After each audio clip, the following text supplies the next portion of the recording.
اگست کا یہ مہینہ 13 اگست کل کا دن ہماری تاریخ میں ایک اہم ترین دن. کچھ گزارشات انشاءاللہ اسی دن کے حوالے سے آج ہمارا موضوع رہیں گی. اللہ رب العزت قرآن کریم میں ارشاد فرماتا ہے وَأَمَّا بِنِعْمَةِ رَبِّكَ فَحَدِّثْ،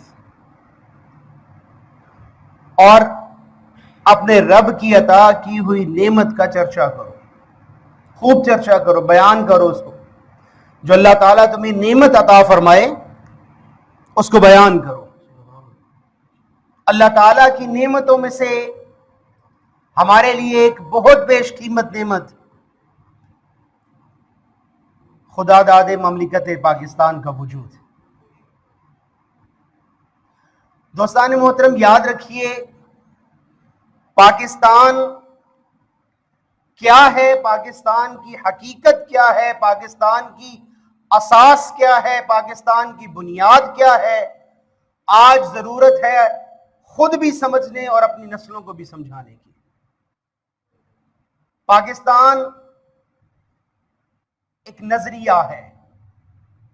پاکستان رب کائنات کا امت مسلمہ کے لیے ایک بیش قیمت تحفہ ہے. پاکستان نظریے کی بنیاد پر قائم ہونے والا وہ ملک ہے. یاد رکھیں کہ دو ملک نظریے کی بنیاد پر بنے، ایک اسرائیل، ایک پاکستان. جہاں جہاں فرعون ہوگا اس فرعون کی فرعونیت کا مقابلہ کرنے کے لیے رب کائنات موسیٰ کو پیدا فرمائے گا. اسرائیل کی مثال اسی فرعون جیسی ہے، اور پاکستان اس فرعون کے سامنے سیسا پلائی دیوار موسیٰ علیہ السلام کے غلاموں کی مثال ہے. یاد رکھیے کہ پاکستان کا وجود میں آ جانا یہ اللہ رب العزت کی بہت بڑی عطا ہے. پاکستان ایسے ہی وجود میں نہیں آ گیا، اس کے پیچھے بہت بڑی کہانی ہے. یہ جو دو قومی نظریہ ہے جس کو ضرورت ہے ہمارے اسٹوڈنٹس کو خاص طور پر ذہن نشین کرانے کی کہ یہ دو قومی نظریہ اصل میں ہے کیا. دو قومی نظریہ آج کا نظریہ نہیں ہے، یہ اسلام کی بنیاد ہے. قل یا ایھا الکافرون لا اعبد ما تعبدون، اے محبوب ان سے فرما دیجئے کہ اے کافروں لا اعبد ما تعبدون، جس کی تم پرستش کرتے ہو میں اس کی عبادت نہیں کرتا. ولا انتم عابدون ما اعبد، اور نہ تم اس کی پرستش کرتے ہو جس کی میں عبادت کرتا ہوں. ولا انتم عابدون ما اعبد ولا انتم عابدون ما اعبد لکم دینکم ولی دین. یہ جو لکم دینکم ولی دین ہے یہ دو قومی نظریہ ہے. تمہارے لیے تمہارا دین، میرے لیے میرا دین. ہندوستان کے اندر بسنے والی دو قومیں مسلمان اور ہندو عرصہ سالہا سال تک اکٹھی رہنے کے باوجود دو الگ الگ قومیں ہی تھیں. یاد کیجئے قائد اعظم کا وہ فرمان، اس مملکت خدا داد پاکستان کو بنانے کے لیے جن شخصیات کا انتخاب کیا گیا، آج میں کچھ ان کی شخصیات کے روحانی پہلو بھی آپ کے سامنے رکھوں گا، جن میں سے اکثر ایسی باتیں جو ہمارے طلباء کو بتائی ہی نہیں جاتی ہیں. قائد اعظم 8 مارچ 1944 میں مسلم یونیورسٹی علی گڑھ میں طلباء سے خطاب کرتے ہوئے کہتے ہیں کہ پاکستان تو اسی دن وجود میں آ گیا تھا جب یہاں کے پہلے ہندو نے اسلام قبول کیا تھا. پاکستان یہ اس زمانے کی بات ہے جب یہاں مسلمانوں کی حکومت نہ تھی. مسلمانوں کی بنیاد، قومیت کی بنیاد کلمہ توحید پر ہے، نہ رنگ، نہ نسل، نہ وطن پر. اور ہندوستان کا پہلا فرد جب مسلمان ہوا تھا تو وہ اپنی پہلی قوم کا فرد نہیں رہا بلکہ وہ ایک الگ قوم کا فرد بن گیا، اور ہندوستان سے اسی وقت میں ایک نئی قوم کا وجود ثابت ہوا. پیر نصیر الدین گولڑوی رحمت اللہ علیہ آپ کے دادا جان جن کو